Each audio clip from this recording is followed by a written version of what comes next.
Hello বন্ধুরা, আজকে বাড়িতে একটু মালপোয়া বানাচ্ছি, তো সেটাই একটা শর্ট ভিডিও তোমাদের সাথে শেয়ার করছি। তো এখানে দেখো মালপোয়ার ব্যাটারটা রেডি করে নিয়েছি। আমি এর মধ্যে দিয়েছি হচ্ছে 2 কাপ ময়দা, 2 কাপ সুজি, 1.5 কাপ চিনি, 1.5 কাপ দুধ, আর অল্প পরিমাণে মৌরি, আর অল্প হচ্ছে লবণ। তো সব কিছু দিয়ে ব্যাটারটা পুরো ভালো করে রেডি করে নিয়েছি আর 2 ঘন্টার জন্য রেস্টে রেখেছিলাম। তো চলো এখন হচ্ছে মালপোয়াগুলো বানানো যাক।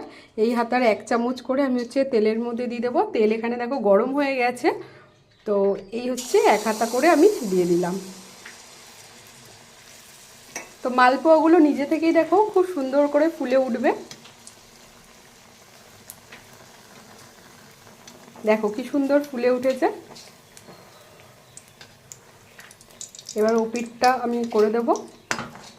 এদিকে আমি অনেকগুলোই বানিয়েছি, তবে দেখো প্রথমেরটা একদম পুড়ে গেছিলো, যেহেতু তেলটা অনেকটা গরম হয়ে গেছিলো, তো প্রথমেরটা একদম পুড়ে গেছে। বাকিগুলো কিন্তু খুব সুন্দর হয়েছে। তো চলো, তোমাদের কেমন লাগলো ভিডিওটা অবশ্যই জানিও। আজকের মতন টাটা।